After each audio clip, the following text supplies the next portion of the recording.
Marauders number 6. Honestly, okay. Probably gonna drop this. I didn't enjoy it. Probably the only good part of this book was the end. Let's dive in.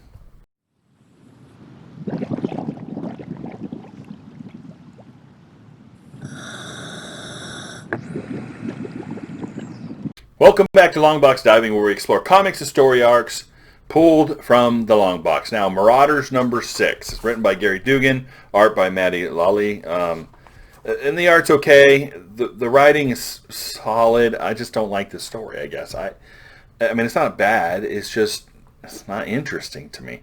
I don't know. I don't know what it is. I haven't figured it out yet. But we're Madripoor. They were trying to rescue some mutants. And then the Hellfire Club kind of stepped in and had these power armors that negate power, and it's causing issues with their powers going in and out. The headman's there, the executioner's there, and so all this, they're having a fight on the deck, right? They're trying to save the people. Pyro's getting knocked out. Iceman got knocked out. Kitty was able to grab Pyro and get him away, able to pull Iceman out through, and then Executioner stabs and Kitty kind of goes translucent, whatever it is, and Pyro gets stabbed. But apparently they injected him with some sort of nanite thing that Yellow Jacket. I don't think it's the Yellow Jacket we know, Hank Pym, but I'd say some sort of Yellow Jacket, guy in yellow, and he's inside of Pyro now. How that's going to turn out, I don't know. But we go back to Hellfire Club. They're looking out the window, they're paying attention, and they're like a game to them. There's a bunch of kids, right? And so Shinobi storms there, and she starts talking Executioner, and she's fighting Executioner sword to sword, headman, and then she jumps over onto the other boat, right? And then she goes through and she sees all these power armor stuff. So now she knows that the Hellfire Club is providing these power armor dampeners to Madripoor and other places.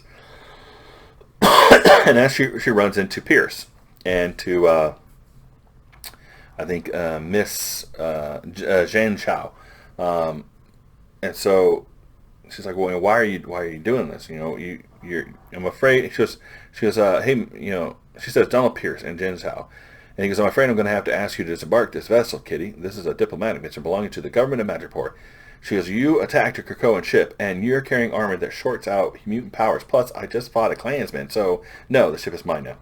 And he's like, "Well, you and who are me?" And she's like, so she starts fighting Pierce, right? And he's got like the metallic arms, and she's she's like fighting him, and she knocks him out. She goes after Miss Chow, like punches her in the face, and then Storm shows up with Pyro's like, "Hey, right now they're protecting you from me. Hey, look out for the clan guy," right? So they're on the other ship. They see the clan guy coming, the headsman, and he throws a bomb. Well, Bishop jumps and absorbs it and then shoots them both off the boat. And that leaves Donald Pierce, and Storm kind of wraps him up and basically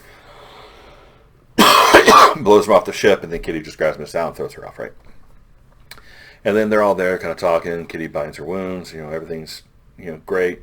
She goes, "It's safe to say between Donald Pierce and Zhao, whoever Verendi is, we have a big problem brewing in Madripoor." So there's obviously problems here. Something's going on. The Hellfire Club is invited. Now, I don't think they know about the Hellfire Club yet, these kids that are there.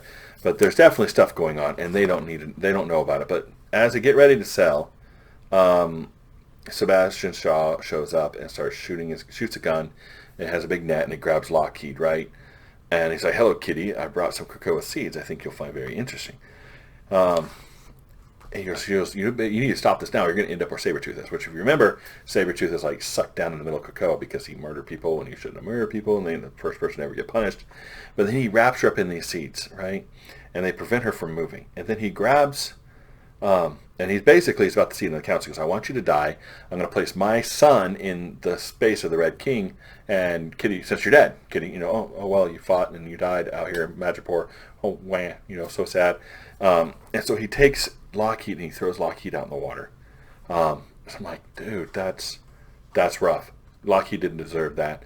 And so here's where it got interesting. So all the other stuff is like, okay, yeah. I'm afraid not, but I must return to business, and I have someplace else to be. So boom, right? And the boat starts sinking, and she's wrapped up in the vines. And it's going down, and it's going down. And he's like, take to heart, Kitty.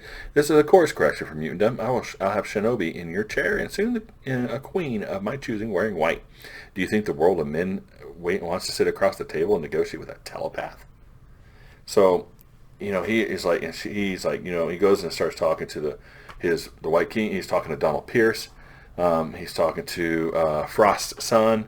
Drinking, and they're having, sitting around, and he's like all this stuff, and he's remembering. And he goes, all of that would be for naught if I had not played your part. I needed your pride to clear the decks of the Omega level friends. So we have, Shinobi, or Sebastian has been planning this for a while.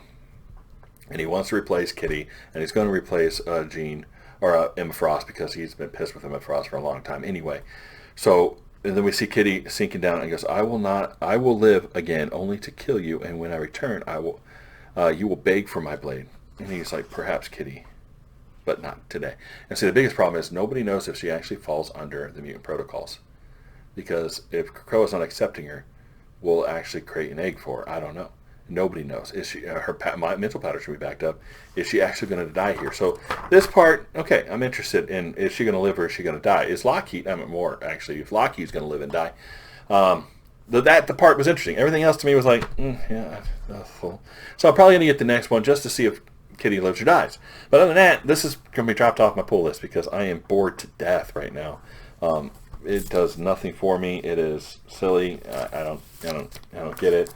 Dugan does a great job on Savage Avengers, so it's not the writer. It's just this story I don't get. I don't really care about. I don't like. So I'm probably going to go after I figure out if Kitty lives or dies, or Lockheed lives or dies, because I don't really care. Right now. Okay, but yeah, okay. But so not a recommend. No, not really. I wouldn't recommend it right now.